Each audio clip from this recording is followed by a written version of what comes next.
வணக்கம் சார். வணக்கம்.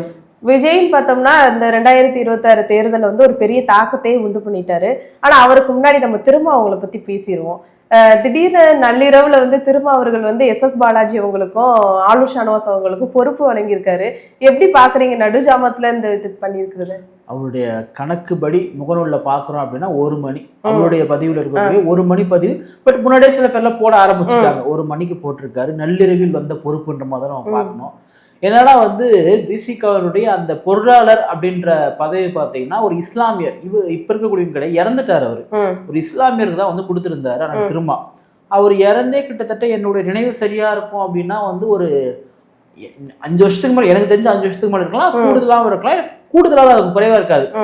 ஒரு 5 வருஷத்துக்கு மேல அந்த கட்சிக்கு வந்து ஒரு பொருளாளரே இல்லாம தான் இருந்தாங்க விசிகாவிற்கு. அந்த இஸ்லாமியர் இருந்தா இறந்துட்டார் அவரு, அதனால போடல. ஆனா அந்த பொறுப்பு இருக்கு இல்லையா, பொருளாளர் என்ற பொறுப்பு வந்து ஒரு நான் தலித்துக்கு தான் கொடுக்கணும் அப்படின்றது விசிகா வந்து வச்சுட்டு இருக்கக்கூடிய ஒண்ணு. அதனாலதான் இன்னைக்கு வந்து எஸ் பாலாஜி கொடுத்துருக்காங்க. அப்படி கொடுக்கறதா இருந்தா ஏற்கனவே எப்போ கொடுத்துருக்கலாம்.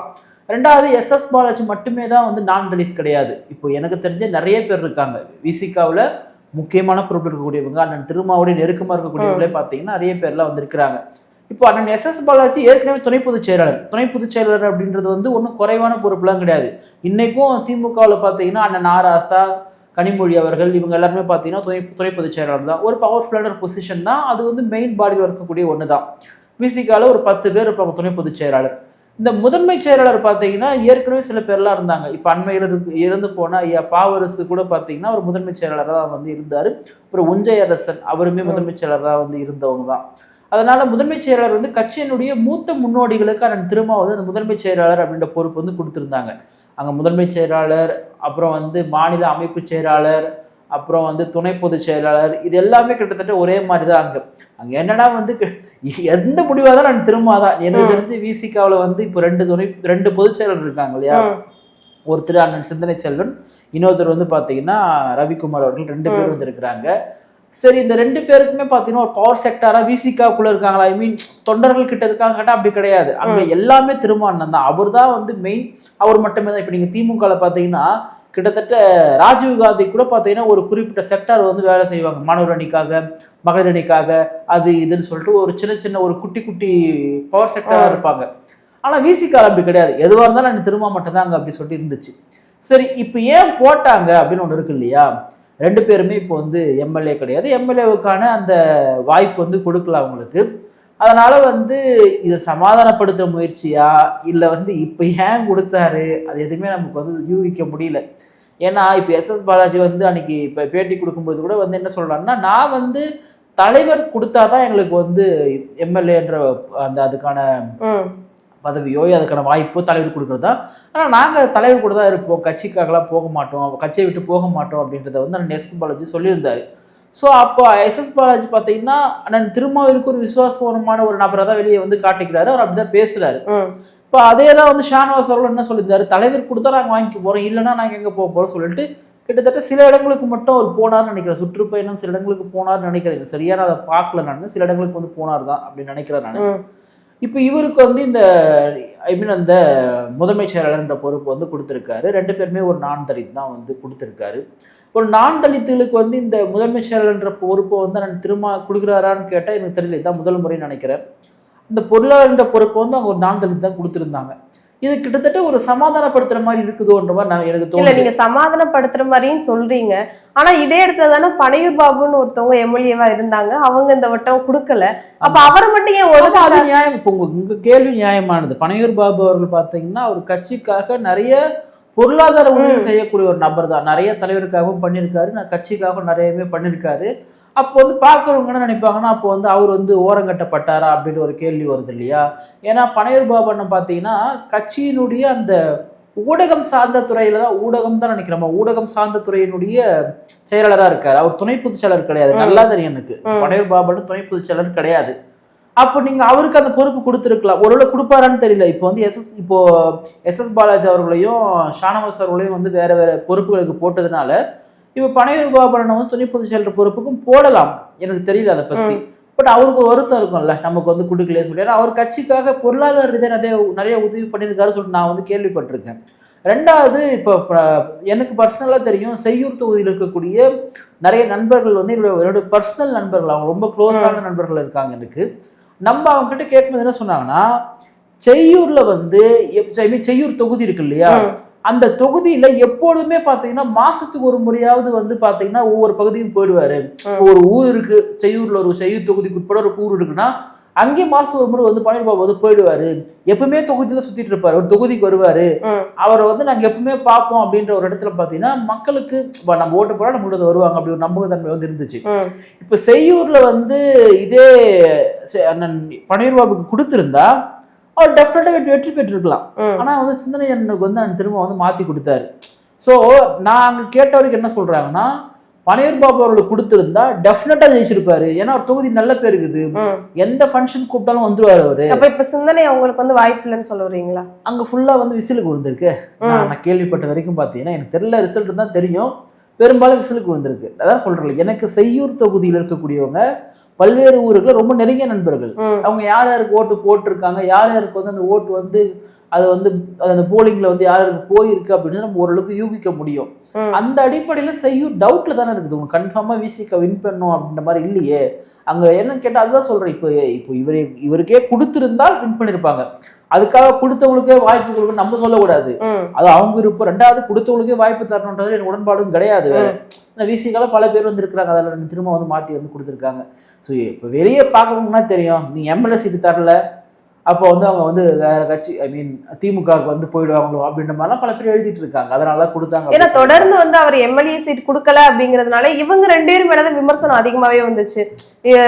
ஆளுநர் ஷானவாசம் அவருக்கு சில விஷயங்கள் பேசினது, எஸ் பாலாஜி அவர் சில விஷயங்கள் பேசினது.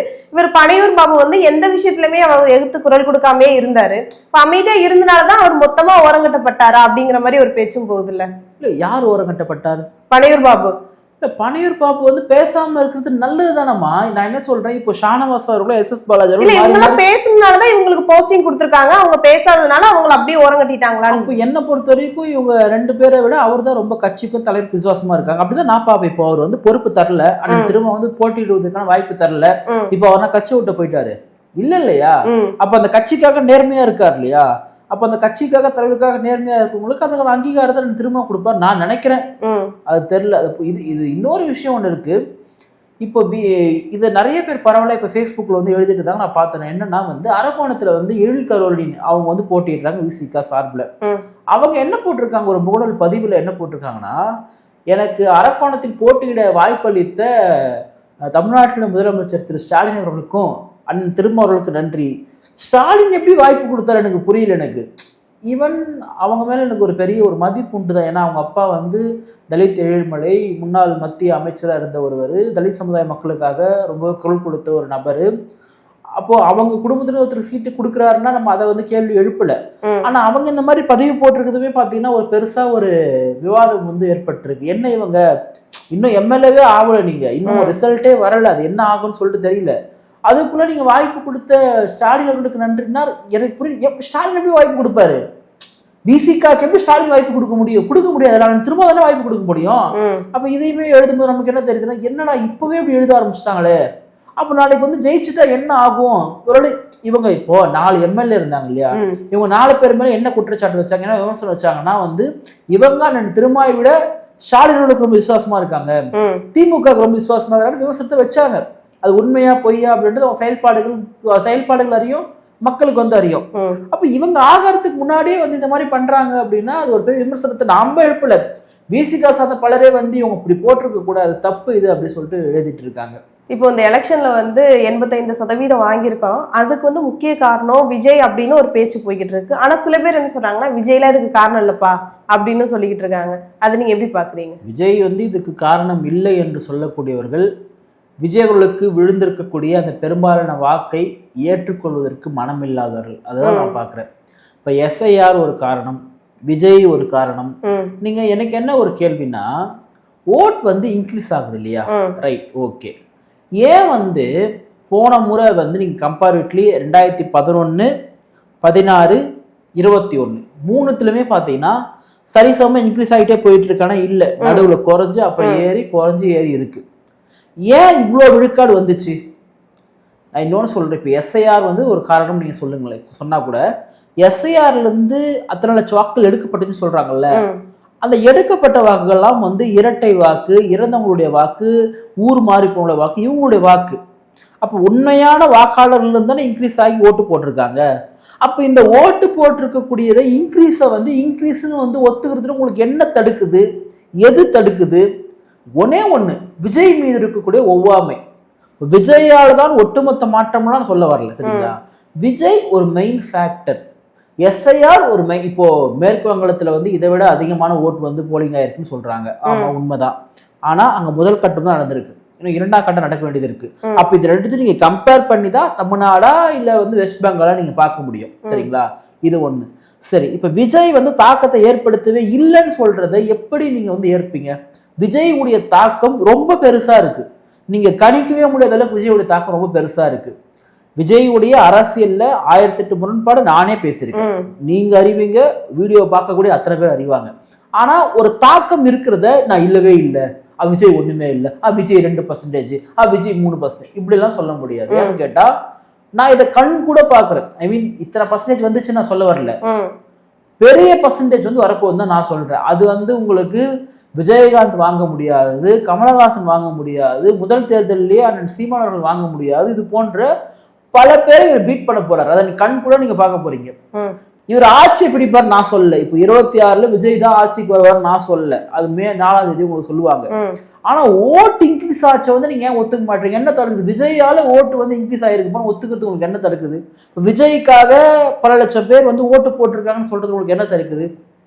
இந்த வாக்கு இன்க்ரீஸ் ஆனதுல நாம் தமிழருக்கும் பங்கு உண்டு, நான் அதை இல்லைன்னா சொல்லல. ஆனா பெரும்பாலான பங்கு விஜய்க்கு இருக்கே, நம்ம அந்த ஃபேக்டை வந்து இல்லைன்னு சொல்ல முடியாது. இப்போ சில பேர் வந்து வேணுமெனே வந்து விஜய் வந்து இருட்டடிப்பு செய்ய வேண்டும் நினைக்கக்கூடியவர்கள், இல்ல விஜய் ஒண்ணுமே கிடையாது, விஜய் 4th+ போயிடுவாரு, அப்படி இப்படிலாம் சொல்றாங்க. எனக்கு தெரிந்து சில இடங்களில், நான் வந்து வார்த்தையை ரொம்ப கவனமா பயன்படுத்துறேன், பல இடங்களில் கிடையாது, சில இடங்களில் 2வது இடத்திற்கு தாவேக்க வரும். இது நீங்க பாருங்க, எங்கன்றத நீங்க சில பேர் எதிர்கட்சியா கூட வந்து உட்காரும் அப்படின்னு, எதிர்கட்சியாக உட்காருமான்றது எனக்கு திமுகவை பின்னுக்கு தள்ளி விஜய் முன்னாடி வந்துருவாரு. இல்ல, நான் என்ன சொல்றேன், சில இடங்களில் டிவிக்கே 2nd place வருவதற்கான வாய்ப்பு இருக்கு. உதாரணத்துக்கு இப்ப எங்க இடங்கள்லயே கூட வருவதற்கான வாய்ப்புகள் இருப்பதால் நம்ம வந்து யூகிக்கலாம். நம்ம என்னன்னு சொல்ல முடியாது, இதுதான் வரும்னு சொல்ல முடியாது, நம்ம யூகிக்கலாம் இந்த மாதிரி வருவதற்கான வாய்ப்புகள் இருக்குன்னு சொல்லிட்டு. ஏன்னு கேட்டா பெரும்பாலான வாக்குகள் வந்திருக்கு. 2வது, விஜயுடைய அந்த களத்துல அவர் வந்து களத்துல இறங்கல, அவரு அப்புறம் களத்துல எங்கடா இறங்கினாரு விஜய்னு கேட்பீங்க, அந்த களம் சொல்ல களத்துக்கு. 2வது எனக்கு என்ன ஒரு ஆச்சுன்னா, பெருசா களத்துக்கே போகாம வந்து இப்படி ஒரு பெரிய வாரியான ஒரு பெருவிழான ஒரு வாக்கு வந்து வாங்க போறாரு, அதுதான் நான் புரிஞ்சுக்கிறேன். அவ உண்மையாவே களத்துக்கு போயிருந்தா நீங்க என்ன ஆயிருக்கும்? கண்டிப்பா சிஎம் தான். அப்படிலாம் சொல்ல, நானு நிறைய சீட் வந்து வின் பண்றதுக்கான வாய்ப்பு இருக்கு. எல்லா டிஸ்ட்ரிக்டும் கவர் பண்ணியிருந்தாலும் இதை விட கூடுதலா வாங்குவார். இப்போ மே 4ஆம் தேதி ஒரு ரிசல்ட் வர போதுமா, அதுல தெரிஞ்சிடும் விஜய் என்ன வாங்கியிருக்காரு. இவ்வளவு நேரம் பேசுறதெல்லாம் கூட பொய்யா கூட ஆகலாம், ஆனா என்ன பொய்யா ஆகும்னா வந்து அபரிதமான விஜய் இல்ல இருக்கலாம், ஒரு 15 விழுக்காட்டுக்கு மேல வந்து வாங்கலாம் விஜய். அதை பண்ண நம்ம சொல்றோம்னா நாளைக்கு அது 20ஆவும் மாறலாம், 14ஆவும் மாறலாம், அது எனக்கு தெரியாது. ஆனா இன்க்ரீஸ் வந்து ரொம்ப அதிகமா இருக்குது. அது விஜயகாந்தை வந்து ஓவர்டேக் பண்ணுது, கமலஹாசன் ஓவர்டேக் பண்ணுது. ஸோ நடிகர்களாக அறியப்பட்டவர்களுடைய வாக்கு வந்து ஓவர்டேக் பண்ணுது. எம்ஜிஆரோட ஏன் ஒப்பிட மாட்டேன் சில விஷயங்கள்ல அப்படின்னா வந்து, எம்ஜிஆர் ஆல்ரெடி எம்எல்ஏ, ஆல்ரெடி திமுகக்காக பல வருஷம் இருந்தவர், ஆல்ரெடி திமுக காரவர். அவர் வந்து கட்சியை பிரிச்சுன்னு போயிட்டு ஆரம்பிச்சு வந்த ஒருத்தர். இவங்க சுயம்பா ஆரம்பிக்கிறாங்க. இப்போ சுயம்பா ஆரம்பிக்கும் பொழுது உங்களுக்கு அவ்வளோ பெரிய டெப்த் வந்து வருவதற்கான வாய்ப்புகள் வந்து இல்லை. நான் வந்து 35 எடுத்துருவாரு, 36 எடுத்துருவாரு, சிஎம் தான் விஜய், அந்த அளவுக்கு நான் பேசல. ஏன்னா களம் அதுக்கேற்ற மாதிரி இன்னும் மாறல. ஆனால் ஒன்று மாதிரி டெஃபினட்டாக நான் சொல்லுவேன், நான் விஜய் சட்டமன்றத்துக்கு போகிறது உறுதி, அது மட்டும் நீங்கள் தடுக்க முடியாது. 2 இடத்துல விஜய் வின் பண்ணுவார், அதே என்னால் வந்து புரிஞ்சுக்க முடியும். 2 இடத்துல வின் பண்ணுவது அதுக்கான வாய்ப்புகள் தான் ரொம்ப அதிகமாக இருக்குது. அது பெரம்பூராக இருந்தாலுமே சரி, அது திருச்சி கிழக்காக இருந்தாலுமே சரி, விஜய் வந்து 2 இடத்துலையுமே வந்து வின் பண்ணுவார். அப்போ ஒரு இடத்துல வந்து ரிசைன் பண்ணி தான் ஆகணும். ஒரு இடத்துல தோப்பாரா அப்படின்னு நீங்கள் கேட்டால் வந்து தோற்பதற்கான வாய்ப்புகள் இல்லை அப்படின்றத நான் வந்து புரிஞ்சுக்கிறேன். ஏன்னா வந்து அவர் தோற்க மாட்டார், மக்கள் அவரை நம்புறாங்க. எனக்கு அதுதான் பெரிய ஆச்சரியமா இருக்கு. இப்போ விஜயை வந்து மக்கள் வந்து நம்பவே இல்லை அப்படின்னு சில பேர் வைக்கிறாங்கல்ல விமர்சனங்கள், அது முற்றிலும் பொய்யான ஒன்றா இருக்கு. மக்கள் விஜயை நம்புறாங்க. விஜயை மக்கள் நம்போது மட்டும் இல்லாமல் அவரை ரொம்ப நேசிக்கிறாங்க. அது என்னால் கண் கூட பார்க்க முடிஞ்சுது.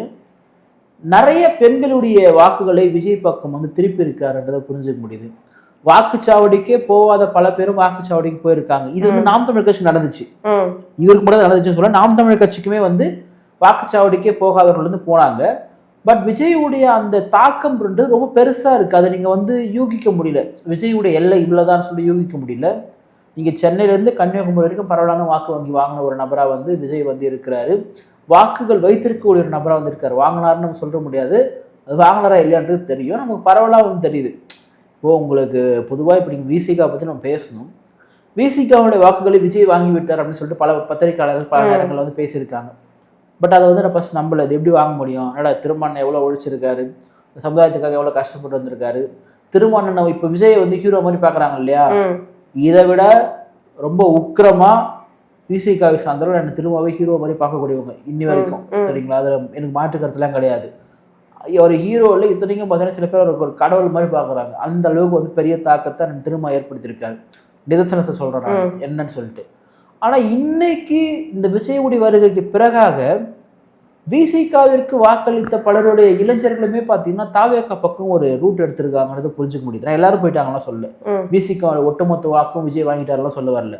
பட் கணிசமான தலித் மக்களுடைய வாக்குகள், நாட் ஓன்லி விசிகாவுடைய வாக்கு, தலித் மக்களுடைய வாக்குகள் விஜய் பக்கம் திரும்பி இருக்கு. என்ன கேட்டால் இங்கே பெரும்பாலான சினிமா சார்ந்த அல்லது வந்து உங்களுக்கு விஜயுடைய நிர்வாகிகள் இவங்க எல்லாருமே பரவாயில்ல தலித் மக்களாக இருக்கிறாங்க. விஜய் வந்து ஒரு சூப்பரான ஒரு கேஸ்ட் ரீதியான விஷயங்களை பண்ணார். நான் அதை ஆதரிக்கல, நான் எதிர்க்கிறேன் அந்த விஷயத்த. சாதி பார்த்து சில விஷயங்கள் நீங்கள் பண்ணுறீங்கன்னா அதை நான் எதிர்க்கிறேன். அது விஜயா இருந்தாலும் எதிர்ப்பேன் தான். பட் அவர் அந்த தேர்தல் அரசியலை அதை பயன்படுத்துறாரு. இப்போ அம்பேத்கரை கொள்கை தலைவராக வச்சிருக்காருன்னா அம்பேத்கரால் முழுமையாக ஈர்க்கப்பட்டு வச்சார் அப்படின்னு விஜய் சொல்லலாம். ஆனால் பார்க்குறவங்களுக்கு தெரியும் ஏன் வச்சான்னு சொல்லிட்டு. இப்போ அஞ்சலி அம்மாளுக்கு என்ன கொள்கை இருக்குது, வேலுநாச்சியாருக்கு என்ன கொள்கை இருக்குது, காமராஜர் வந்து இந்திய தேசியத்தை ஆதரித்தவர், அப்போ இவர் காங்கிரஸ் கட்சியை வந்து ஆதரிக்கிறாரா, பல விஷயங்கள் வந்து இருக்கு. பட் வந்து அதை வந்து ஒரு சூப்பரான ஒரு ஓட் பாலிட்டிக்ஸாக மாற்றினார் அவர்.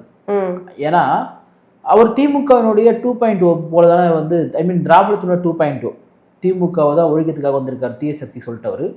அந்த திராவிடத்தை வந்து காப்பி பேஸ்ட் வந்து பண்ணுறாரு நிறைய இடத்துங்களில்.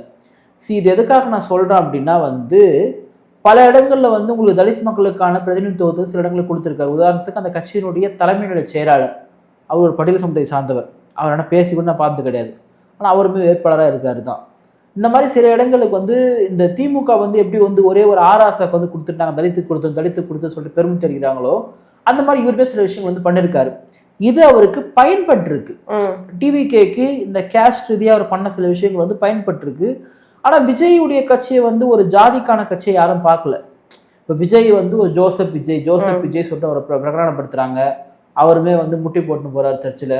அப்புறம் இந்த கன்னியாகுமரி போகும்பொழுது பார்த்தீங்கன்னா இந்த கழுத்தில் இருந்த அந்த சிலுவை வெளியே தட்டுற மாதிரி போட்டாருன்ற மாதிரிலாம் பல விமர்சனம்லாம் வந்துச்சு. இவ்வளோ விமர்சனம் வைத்தாலுமே கூட விஜயை யாருமே ஒரு கிறிஸ்தவராக இவர் ஒரு கிறிஸ்தவப்பா, நம்ம இந்து முஸ்லீம் போட்டு போடக்கூடாதுப்பா அப்படின்ற அந்த மனநிலையில் பார்க்கல. ஏன்னா விஜயை வந்து அப்படி பார்த்து பழக்கப்படவே இல்லை.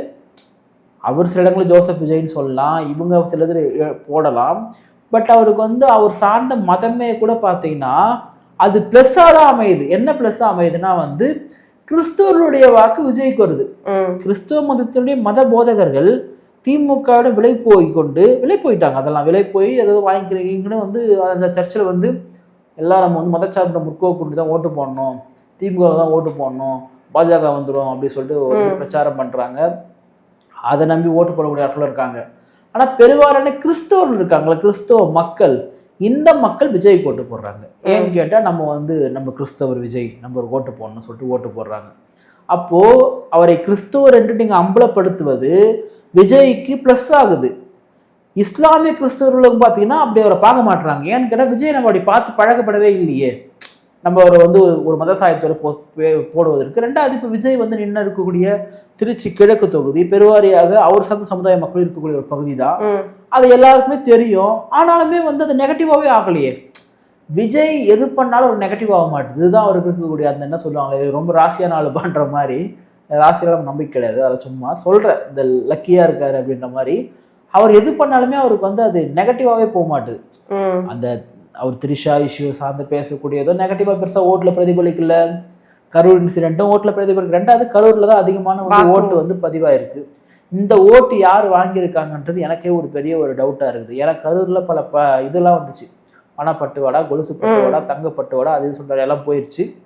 ஆனா அந்த இடத்துல வந்து டிவிக்கு என்ன பர்ஃபார்மன்ஸ் பண்ண போறாங்கன்றது எனக்கே பெரிய ஒரு ஹைப் வந்து கிரியேட் ஆயிருக்கு. ஏன்னா அவ்வளவு சதவீத வாக்கு வந்திருக்கு அப்படின்னா அந்த மக்கள் யாருக்காக ஓட்டு போட்டிருப்பாங்க அப்படின்றது ஒரு பெரிய ஒரு ஹைப் வந்திருக்கு. ஸோ அங்கேயுமே விஜயுடைய பர்ஃபார்மன்ஸ் வந்து பெருசாக தான் இருக்கும், நெகட்டிவ் ஷேடில் இருக்காது. இப்போ விஜய் வந்து கரூர் இன்சிடென்ட்டுக்கு பிறகாக அந்த மக்கள் விஜய்க்கு எவ்வளோ ஓட்டு போட்டிருப்பாங்கப்பா. இப்போ நம்மளா தூரம் இருந்து பார்க்குறேன், அவன் கண்ணுக்கு எதிராக வந்து 40 பேருடைய பிணத்தை வந்து நான் பார்த்துருக்கேன். அப்போ அவனுக்கு வந்து அது வலி மிகுந்த ஒரு பகுதி. ஆனால் அவனே வாக்கு போட்டா அப்படின்னா என்ன பண்ண முடியும்? இப்போ நீங்கள் விஜயுடைய அந்த கரூர் குடும்பத்தை சார்ந்தவங்க என்ன பேசுனாங்கன்னா வந்து விஜய் என்ன தப்பு பண்ணாரு, ஸோ இப்படி தான் பேசுகிறாங்க. விஜய் என்ன தப்பு பண்ணாரு, விஜய் தான் குற்றவாளி என்று பேசக்கூடியவங்க யாரு? திமுகவுடைய அனுதாபிகள். இவங்க மட்டும் தான் பேசுவாங்க. இல்லை திமுகவை விஜய் மிக கொடூரமாக எதிர்க்கக்கூடியவங்க தான் விஜய் மட்டும் தான் குற்றவாளி. நம்ம என்ன சொல்றோம், விஜய்க்கு ஒரு பொறுப்பு உண்டு, பொறுப்பே இல்லைன்னா தட்டி கழிக்க. என்ன பொறுப்புனா வந்து he was the one of the responsibility அப்படிதான் நம்ம சொல்றோம். விஜய் தான் காரணம் அப்படின்னு சொல்ல முடியும், திமுக தான் காரணம் நான் சொல்ல மாட்டேன். ரெஸ்பான்சிபிலிட்டி விஜய்க்கு இருக்கு. பட் இது வந்து விஜய்க்கு நெகட்டிவ் ஷேடுன்னு பார்த்தா இல்லை. அப்போ விஜய் பர்சனல் வாழ்க்கை எடுத்து போடுறானுங்க, கரூர் இன்சிடென்ட்டை போடுறானுங்க, ஜனநாயக படம் லீக் ஆயிடுச்சு. லீக் ஆனது விஜய்க்கு ப்ளஸ் ஆயிடுச்சு. என்ன ப்ளஸ்னா வந்து பார்த்தீங்களா, அவரோட படத்தை கூட வந்து ரிலீஸ் பண்ணி விட்டானுங்க. விஜய் என்னப்பா பண்ணுவாரு, எவ்வளோ மோசமான அனுப்புவாரு போடுற விஜய் போட்டு. அப்போ விஜயை நீங்கள் எவ்வளோதான் நெகட்டிவ் ஷேடு பண்ணாலுமே அந்த நெகட்டிவ் எல்லாமே ப்ளஸ் ஆகுது. என்னன்னு கேட்டால் விஜயுடைய புகழுடைய உச்சம் ரொம்ப பெருசாக இருக்குது.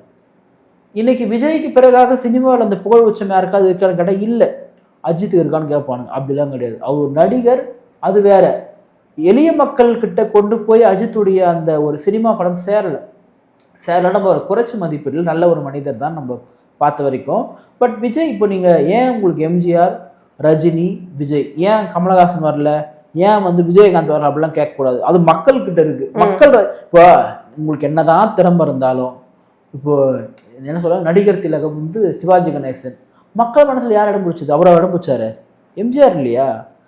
ரஜினிகாந்த், கமலஹாசன் ரஜினிகாந்தை விட கமலஹாசன் தான் பயங்கர நடிகர், மாற்றுக்கிறது கிடையாது. நடிப்பு, எழுத்து, இயக்கம், எனக்கே அவருடைய ஸ்கிரிப்ட் ரைட்டிங் ரொம்ப பிடிக்கும். ஆனா மக்கள் கிட்ட யார் நிக்கிறா? ரஜினி. என்னன்னு கேட்டா அது மக்கள் முடிவு பண்ணுவாங்க. எது ஒண்ணுமே வந்து நீங்க திணிச்சா நிக்காதுங்க, திணிக்கப்படுவது எதுவுமே நிற்காது. இப்போ அன்றைய காலகட்டத்தில் பார்த்தீங்கன்னா ஐயா கருணாநிதி அவர்களுடைய மூத்த மகன் அவர் வந்து சினிமாவில் வந்து அறிமுகப்படுத்தினாங்க. எம்ஜிஆருக்கு இவக்குள்ள வச்சு இவரை காலி பண்ணலாம், எம்ஜிஆரை காலி பண்ணலாம், ஒன்றும் வேலைக்கு ஆகலை.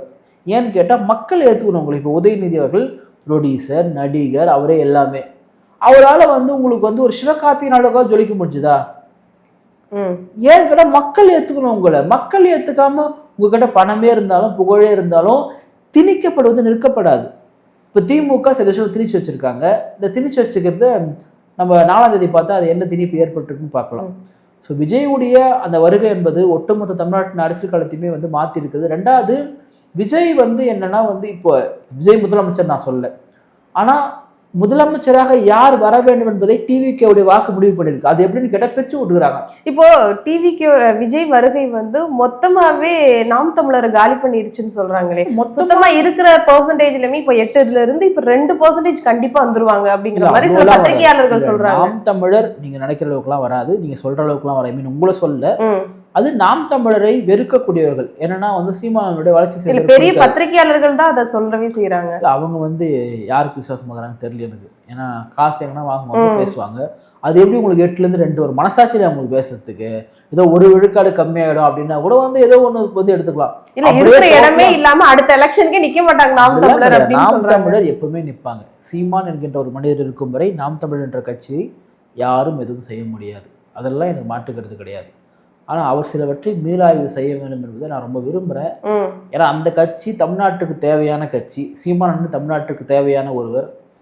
அவரை வந்து ஒரு அரசியல் களத்திலிருந்து மக்கள் எழுந்துடக்கூடாது. அவர் எப்பொழுதுமே அரசியல் களத்திற்கு தேவையானவர். அவரை ஆளுங்கட்சியாக வைப்பதா எதிர்கட்சியாக வைப்பதா அப்படின்னு மக்கள்கிட்ட தான் இருக்குது. ஆனால் அவர் அடியோடு நீங்கள் தூக்கி போட்டிங்கன்னா அது உங்களுக்கு தான் கஷ்டம். சீமான் என்கின்ற மனிதரை திரும்ப நீங்கள் தேடி எடுக்க முடியாது. அவருடைய வருகையும் அரசியல் இருப்பும் தமிழ்நாட்டுக்கு மிக முக்கியமானது. அதெல்லாம் உங்களுக்கு ஒரு நாளும் மாற்றுக்கருத்தே வர வேண்டாம். தமிழ்நாட்டிற்கு மிக முக்கியமான ஒரு கட்சி நாம் தமிழ் கட்சி. அந்த கட்சி தேர்தலில் ஜொலிக்க வேண்டும். அதனால மக்களும் அதை கைவிட மாட்டாங்க. மற்றவங்க சொல்ற மாதிரி 2, 3 அப்படிலாம் வராது. எப்படி அந்த மாதிரி வரும்?